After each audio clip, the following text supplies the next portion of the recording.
Right now, we're going to tackle one of the more fun, well, exciting, cool parts of the entire build. The thing that is so distinctive, it's how everybody knows it's Colonial Marine armor, is from the very distinctive breastplate. I kind of wanted to save this for the end, kind of do a grand finale thing with it, but I think just in the evolution of the skills that we're working, this is going to be next up. So today, we're not going to get into the intricacies of the ridges just yet, but we do need to form our ridges on the front plate, and we do need to roll our armpits, and we do need to curve our shape out. So like I said, we're still working the structural aspects of the armor now before we get into the aesthetic, but it's time to do this.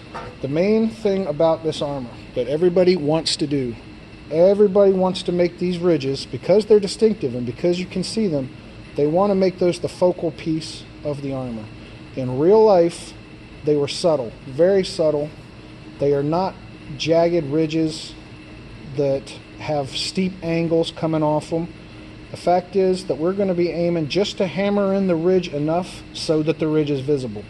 We do not want to have just a flat portion with everything else sloping back off it. You know what I mean? This is still want to keep an overall roundness to it, sort of the clamshell design. Yes, the ridges will be hammered in and visible, very visible, but they are not going to be hard angles.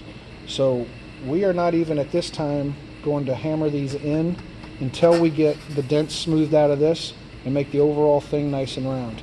This section, we're going to try to hammer it as flat as possible because it is less curved than the rest. But it's not like that this is a hard, flat, diamond, angular shape with everything around it being round. The whole thing as a whole is round overall. This is just more flat with a gentle ridge. Gentle, gentle, gentle. That's the point of this story. So right now, I'm just going to work the hammer to get out the dents, of which there are quite a few. It's got a natural disc shape already from the sled, but we're going to have to make it better unless your body is literally that round and that wide. We're going to have to get more extreme. We're going to be doing our hand building like we did on the back, hand bending, except we can't leave it as flat as our back was. It's going to have to be more rounded in the end. So for now, I'm just going to throw on the old fast forward, hammer out as many of the dents I can. Some of them are going to be using the dome on the sides because I do want to start accentuating the roundness of this. Some of it's going to be the dome in the middle because we don't want it completely flat, but I will throw it on the flat anvil to flatten it out some. And a lot of dome work around the sides. If you don't have a dome that you're working with, you can put it honestly upside down on soft ground and beat the dents into it, and then use a larger rubber hammer to sort of bring the dents back straight while also rounding them off, if that makes any sense. Like the entire planishing process. Something other guys have done is, you know, a bag of sand or something like that. Overall, to get a good smooth curve, you are going to need to try to get some kind of dome. But you can work to a lesser degree if you're not as worried about it being perfectly smooth, using a bag of sand that you beat the shape into to round it off and try to dish it out. Soft ground, even to just a million more hits on the ball hitch. If you put the ball hitch behind it and just work it in a smaller areas, you will gradually dome it out. So you don't necessarily need this. If you can find something similar, make something similar. That definitely will make this part easier. This is going to be probably the most important this dome piece has been to date. So for now, like I said, I'm going to start hammering, trying to get things smooth yet round, and then we'll go from there to bend with our hands, continue to refine it before we lock down our shape with the rolling of the armor edges, rolling of the neck. These are nice short pieces. These should not take that long. And then to a lesser degree, hammering down our shapes here at the bottom. Just the very bottom ridge needs to be hammered down in the traditional sense where we just knock it straight down and we don't roll it. But for now, we got to get that roundness. Got to smooth it out and get that roundness.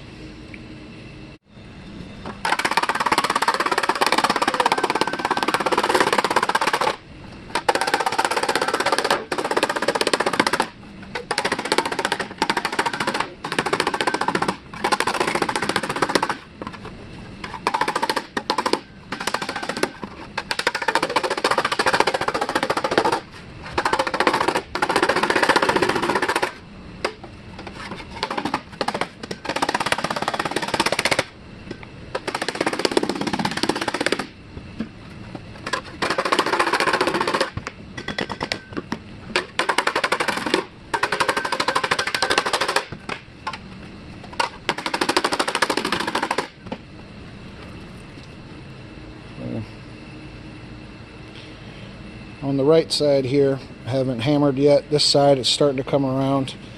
Obviously we could have bent a lot of that with our hands as well, but we want to keep the curve, which we're going to have to accent a little more. The tough part's going to be actually the bottom has to come up. So this is a fairly complicated shape with us needing it to curve back, but also come up at the bottom. Fun stuff.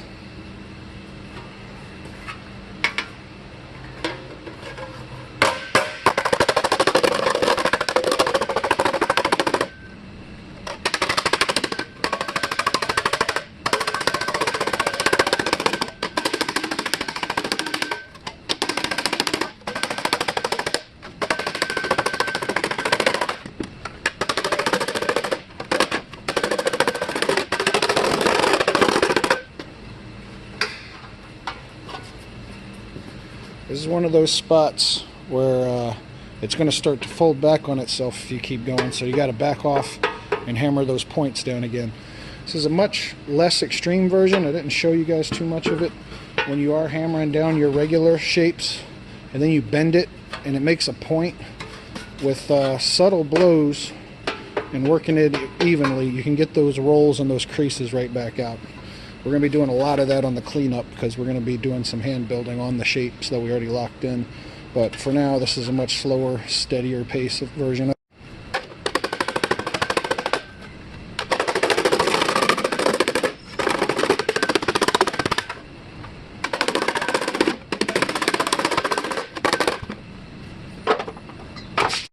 So the first attempt was to use the sidewalls of the vise to try to line them up with the curvature of this and get a nice long consistent line. Fact is, I just don't have the clearance I need to get the vise high enough to do that. So I'm just going to go back to old reliable here, the horn, quote unquote, of the anvil. And we're just going to try to punch them in that way. The logic is all the same as it always has been. You're not really going to know where your starting point is until you see it start appearing as a dent. But once you have the dent, the first dent in the right spot, which we do, we'll be able to go from there and work our way down.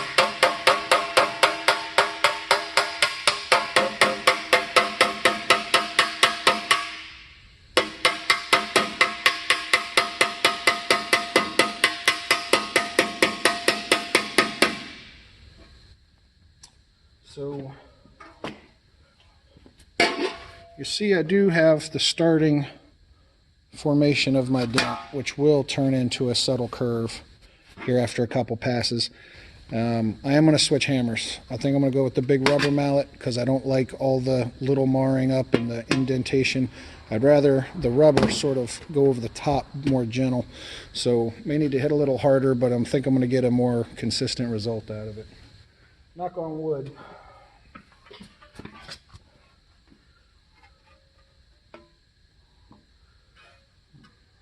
It'd probably be better if you guys could actually see this, huh?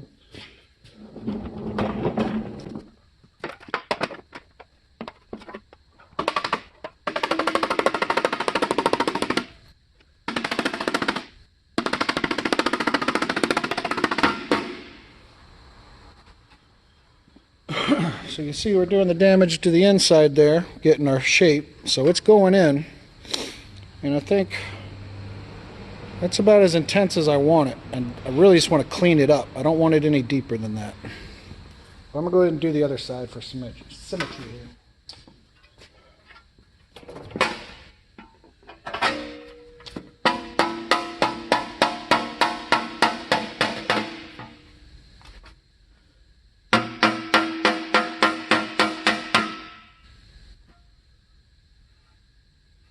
See, I butchered this one up pretty good on the inside in the first try. I'm going to try to maybe work from the top down because I keep finding the grooves that were incorrect.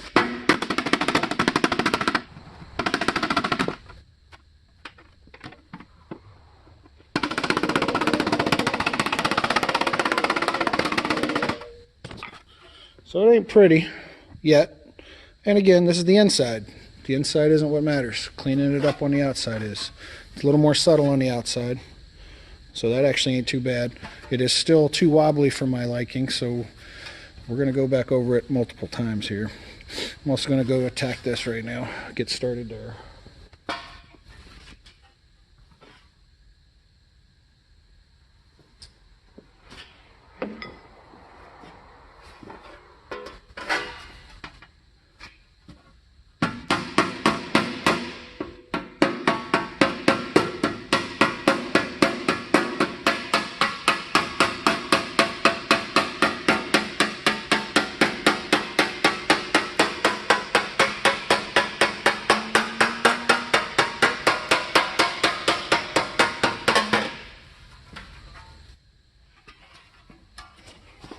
Starting to get the hang of it, see? Much smoother. So I'm kind of all over the place here, bouncing around. One of the things that we had mentioned earlier about hammering things flat. Trying to get the focus there. As we hammer these in and dome it, the edges want to pop up. It just occurred to me that I'm a dummy for trying to make them flat. This is what we're going to roll, and we need these things to come up anyway. So I'm actually going to hammer away at this and encourage these things to make rolls, and then I'm going to go in and start the process of hammering them out as if we're going to start the roll process. Even though we're not there yet, I'm just saying that I'm just going to encourage the rolling of these edges by curving them out and letting the edges hang out. Alright, now I'm just going back into the inside and working the hard hammer, trying to I don't want it to come up to a point with the ridge. I want it to be subtle. So right now with the hammering, it's done like that, and I want to hammer it back like that. So I'm just working the inside on the flat spot. It's definitely nothing crazy.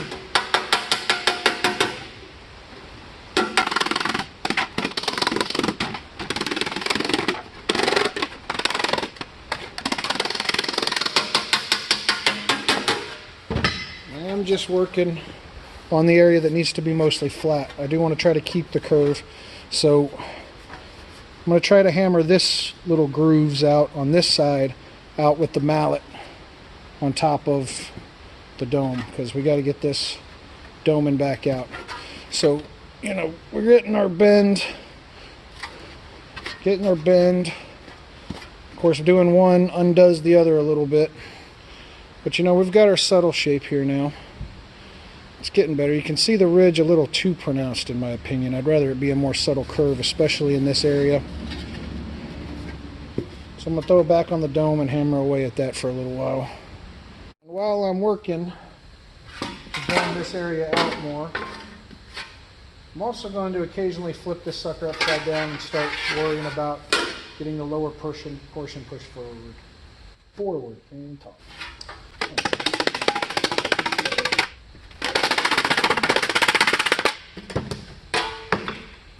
That is counterintuitive to our goal of getting this flipped curve this way. Curving it up by default wants to flatten it back out again. So the key is just patience, patience, patience. Hit it, rework it, hit it some more.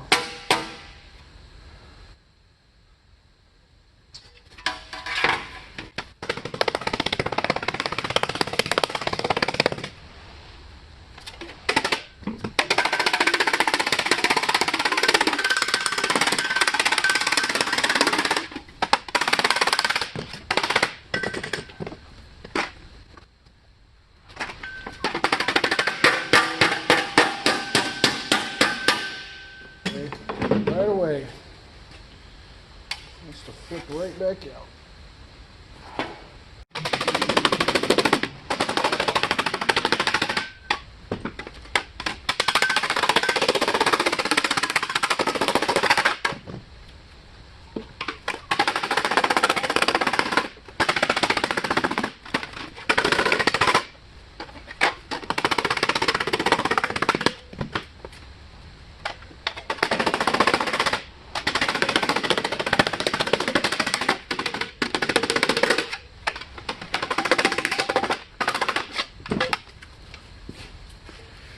Like I say, that right there is ugly, but that's how you know you're actually doing something, because the sides are closing in and around. It's actually not bad news at all. And as soon as we hammer this up to roll it, we're going to put that to good use. So keep doing that a while. Normally I would say don't start rolling edges until you're completely happy with your shape. I think we're close enough in our shape to start the process of rolling the arms, because I think the arms are where we want them. I think we can clean this up a lot more and get a little bit more of an obvious thing. I know I said super subtle to get the main trapezoid here, but we can do it a little bit more pronounced than this, and we still got to do this. So I'm going to go ahead and lock the arm, start the process of locking the arms in. I'm probably going to take them out to that 30 degrees, something like that, just to have somewhere to put the rolls so we can continue working on the shape of our main body. Got the lines drawn on the inside, got my rounded hammer.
Alright, now that we got the rolled edges popping out, hopefully we'll give this kind of bunching that occurs here somewhere productive to go.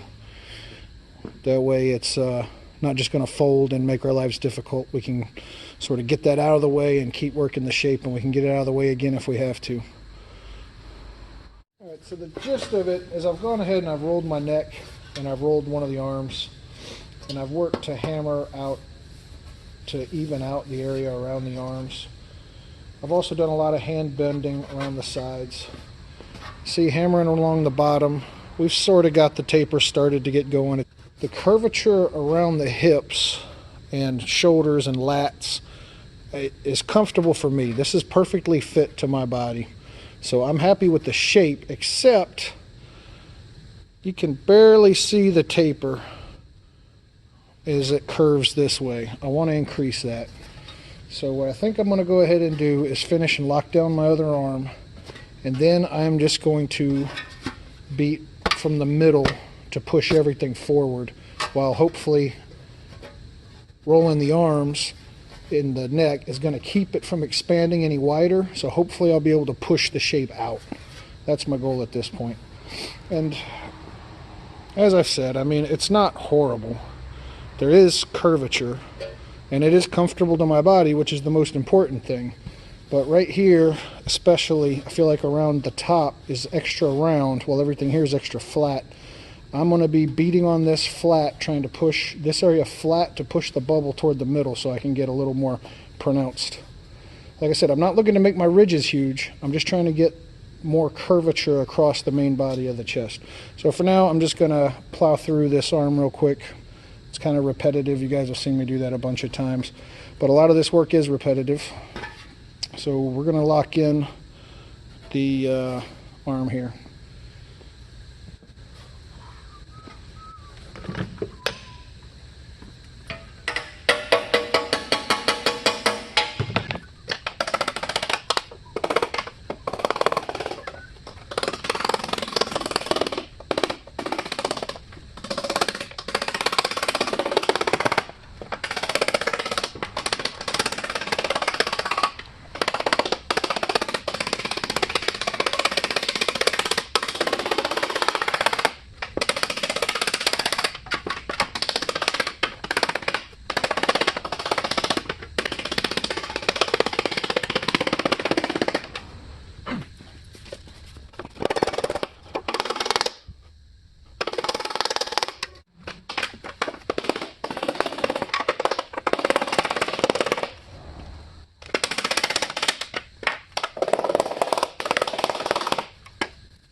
So this is, as you see it start to take shape, you want to knock the real bulbous areas right back down, which is not that big a deal because you turn it on the inside, you see it's just not as closed as the rest of it. But you wanted to make sure you get them all the same.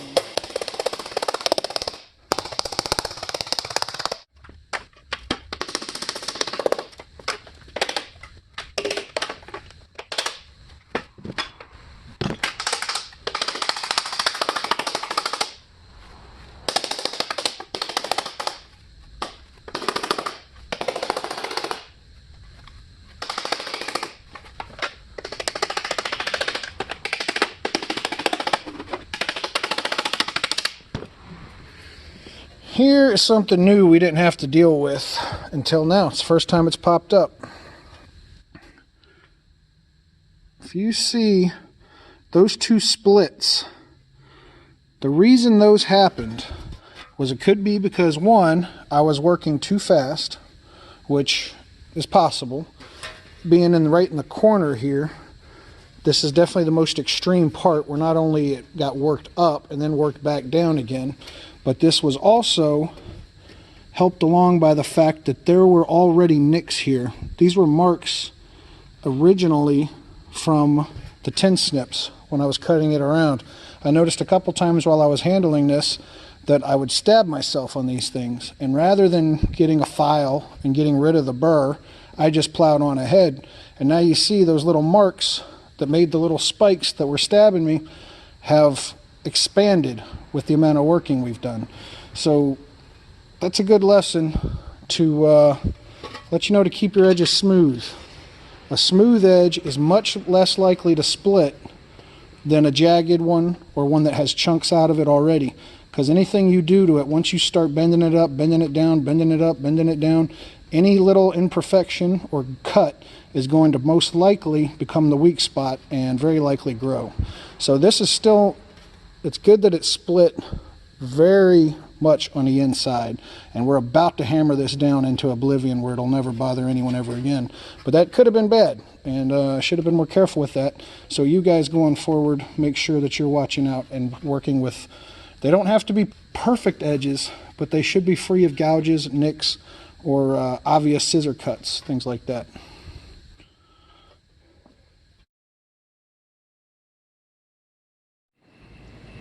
So what I've decided to do is, first of all, I did go ahead and continue to hammer the edges to get these flared out. This is where your hips are going to be, so you want that to be round. For getting this to puff out a bit more, like I said, I'm not after the ridges coming out, I'm after the whole thing to just be more domed. It's semi-domed and it's decent, I want it to be a little bit more. So this is sort of a traditional dishing method of working from the inside out, where sometimes you will either have a bowl, like a heavy-duty bowl shape, maybe carved into a stump of wood, and you put it on there, and then you literally just beat it into the bowl to get your dishing shape. I've seen guys do things as simple as grabbing a roll of tape, putting it underneath it, hammer in the center to get the bits to stick out the bottom. I am just going to sort of freehand it with one of my heavier ball peen hammers. Just getting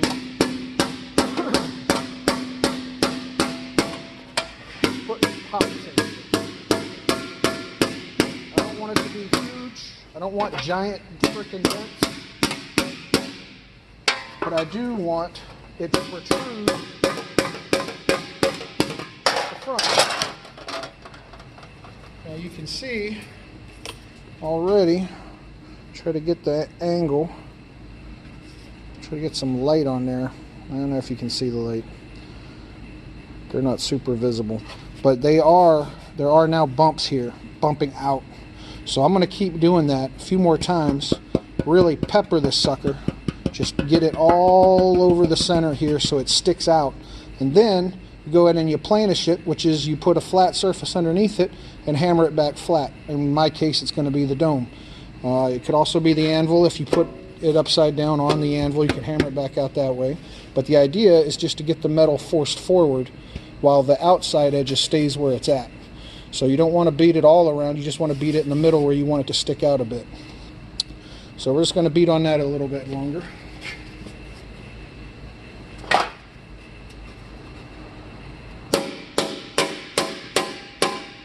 If I really wanted to get extreme dents, I absolutely could put it, like we were talking earlier about, onto a pillow, onto sand, onto a wooden stump with the dish shape into it, on top of this here piece of tape. Maybe I'll do that just a little bit. I got too much crap on the workbench this time. See if that's even visible.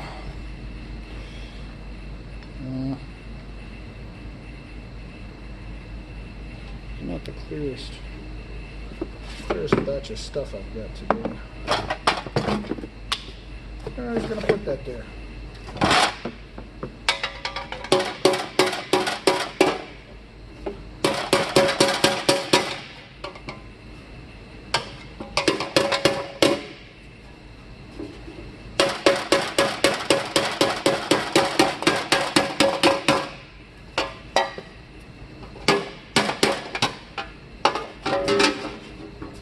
Works better with duct tape because you got a much wider, broader base, so it doesn't slip around as easy.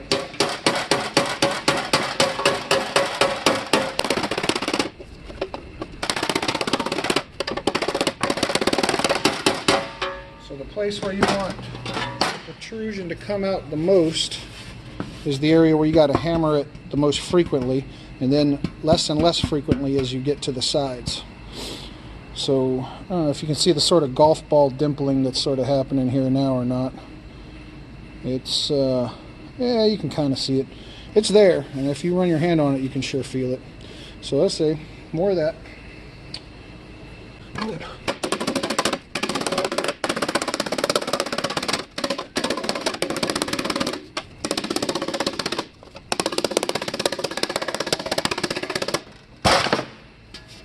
And I am also working, I think here you can see the hammer marks a little better. I am going to work along these lines because in the end, I do want the ridges to be visible. Right now we're basically hammering out all our ridges, but we still have our internal lines we can work off of. So we'll keep doing that. So I've hammered it pretty extensively here by now. You can see the golf ball marks, on the inside at least. The outside, I think you can see it, but hopefully what you can really see is that we do have a much more extreme taper. Now some of that's going to come out when we start hammering, but that's okay because it's honestly maybe a little too sloped even. But so when we planish it and get the golf ball marks out, now we're going to have a little bit more full roundness up in the front. That's the plan. So just planishing it, finding a flat surface, hitting it with a wide rubber hammer will smooth it right out, but keep the overall depth.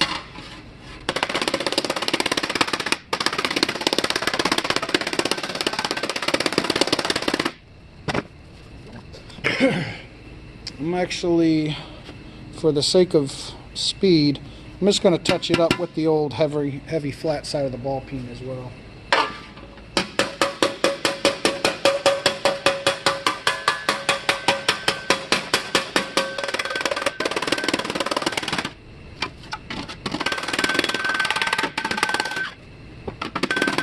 The hits do not have to be big, especially the heavier the hammer, the more you can just really let gravity do the work. And really, like I say, I like to think I'm a pretty tough guy, but my shoulder is already dead just from that.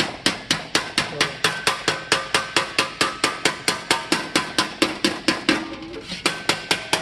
just work in small sections, nice and slow.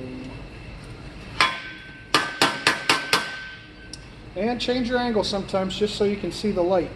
A lot of times, to be able to see the imperfections, you got to catch the glare off.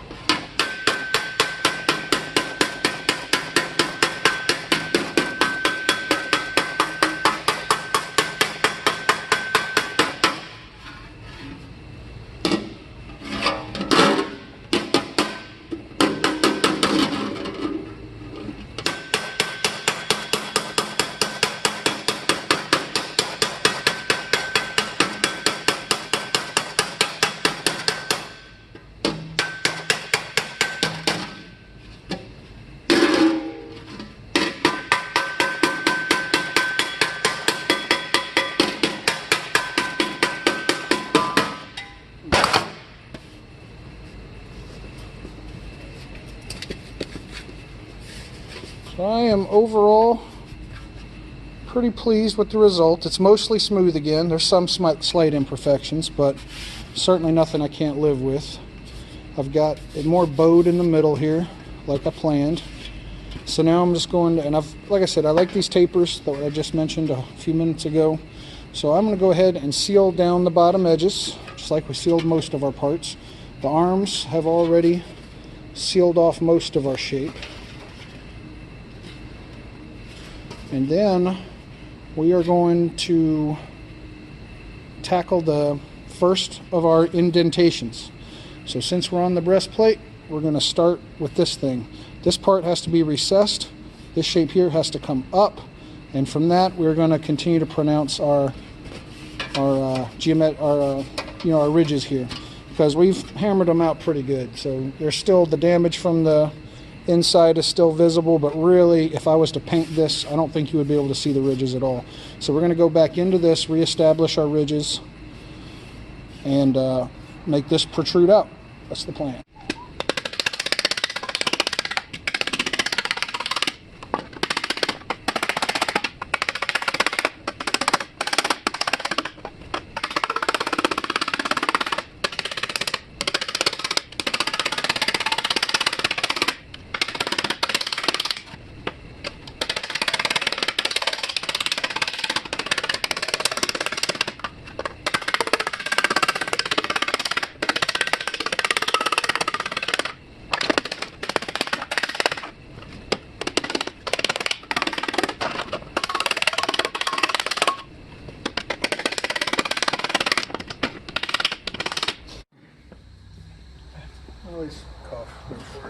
Alright, just switching it up a bit, trying to get a harder, sharper edge on these bottoms.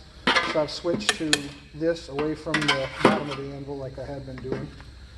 Of course, clearance is always a problem once you get to the big shapes.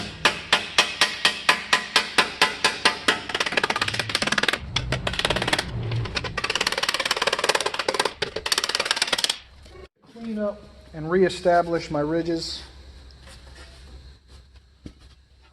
It's a little bit easier because I already have the leftover ridges, so I can literally feel it underneath. I think I got a pretty good system worked out to refine where that goes. Using the big wide mallet and the chisel, started an end that you can see, and as you can feel it, line it up. As soon as you get going, you can actually see the lines forming, so you know exactly where to aim it as you continue. So this is actually pretty easy.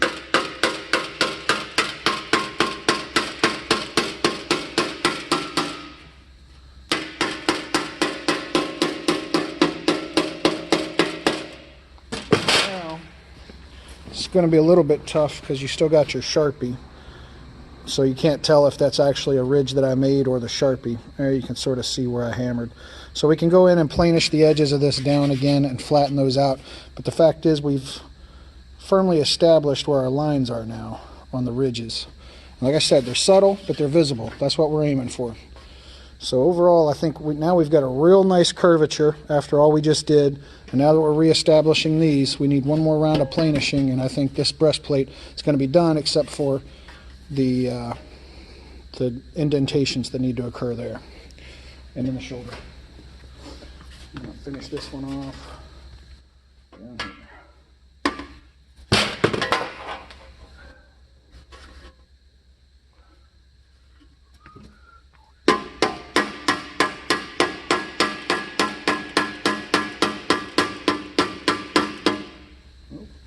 See, I went a little off the rails there. The longer the stretch, harder it is to stay straight. We can do it. We'll make it.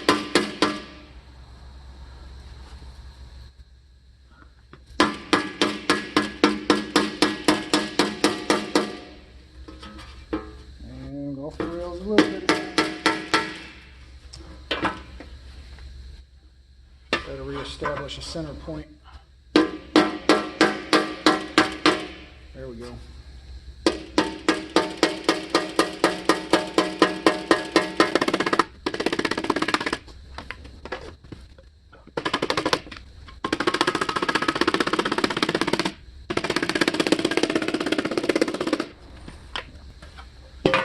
bad, not bad.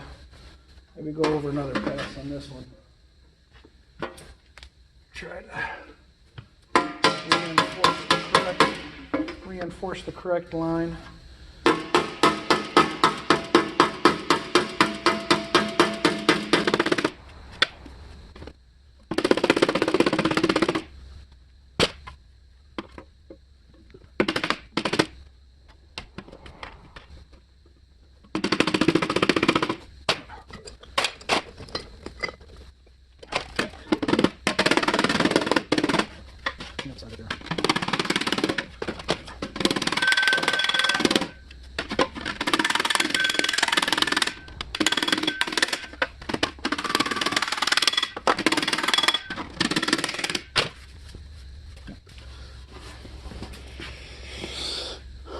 Once I get the Sharpie off, you guys will be able to see that much clearer, and I'm pretty happy with that. I think we're ready to rock on that front.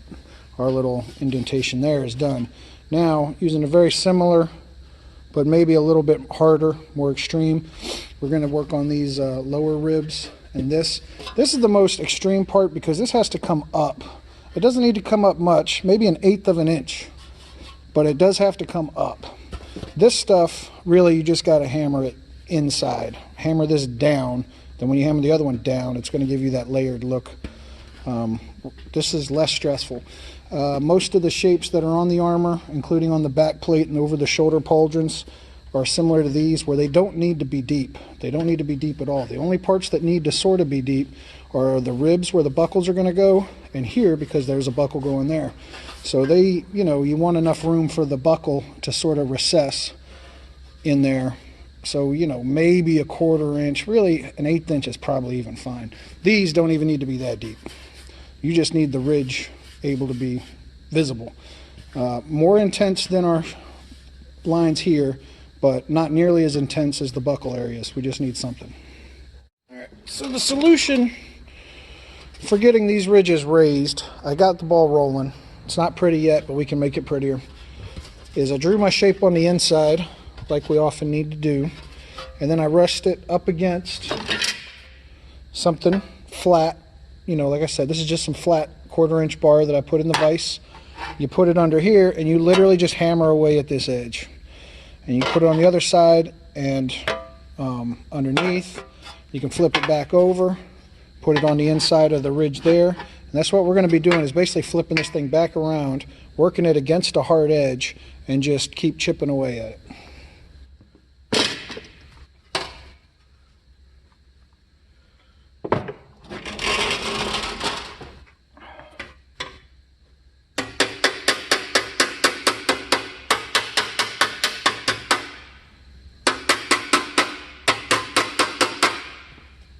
In general, even though we have, I have a narrower hammer that might get in there easier, I've noticed this tends to scuff it up a lot worse.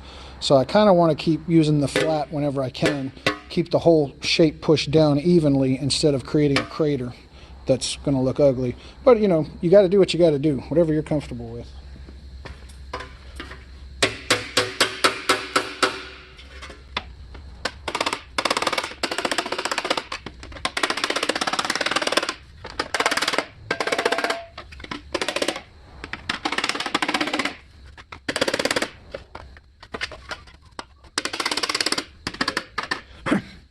On the inside, of course, doesn't matter if it scuffs it up a lot.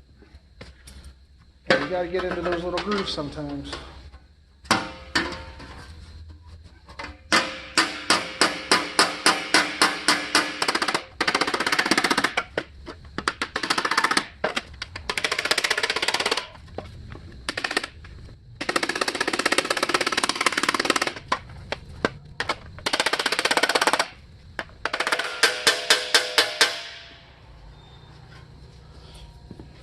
Another thing I'm alternating between is whether I am hitting an empty space with the support in order to drive that down versus putting it back onto the ridge in order to get a flat spot where I can try to hammer the raised spot to get a cleaner crease. So it's starting to take shape, as you can see. That's as deep as I want it. Really, the only thing I want right now is to clean up the edges, which, you know, you got to pick your poison. The more hammer hits I put in it, the more scrapes and scuffs are going to be there. There's a pretty good chance the scuffs will disappear into the camo paint, whereas the raised edges may be more visible. So I'm personally going to not worry about the scuffs. I'm going to worry more about getting a clean. So I realized the underside of this anvil is damn near the same shape that we needed there. So I used that to clean up the edges. I thought I was done before I started looking at the overhanging plate. This is the plate that comes in, that buckles in over the top of that. So we actually need to form fit this to snug up against that. And I realized while I was looking at that, I said, holy cow, that's darn near the same. So we're going to use this to shape that up.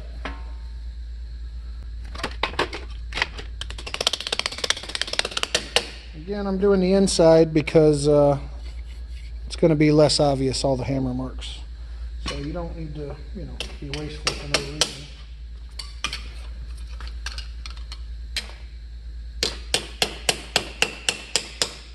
I'm not worried about hammer marks most of the time, but if you can avoid them easy, go for it. Avoid them easy.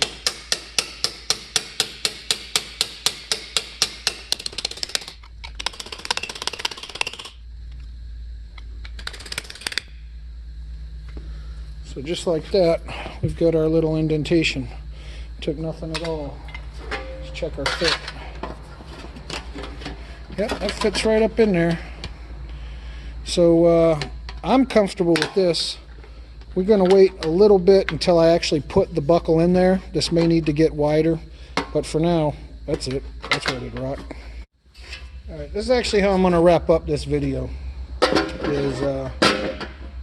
We're going to call that the completed chest plate. The lower areas we are going to tackle in the video where we are going to put in all our shapes. We're going to put our rib parts in the chest plate. We're going to put the parts in the back. We're going to imprint our little aesthetics in there. I haven't drawn them on the shoulder pads, the pauldrons, but there are 3 sections where we need to put that stuff into there. So we're going to do a overall, I don't know, detailing, aesthetic, shape, design, imprinting, and that's where we're going to worry about that rest of this stuff. This was just a taste, and hopefully it gets better from there. Not that this is horrible. Like I said, this is functional, and it's also going to be covered. But we want this to look good, so we want to refine that. We want all this stuff on our shoulder pads to look good. So when we start the next video, it's going to be instilling all of those designs into the armor itself. Start making it look a little sharper. Have a good one.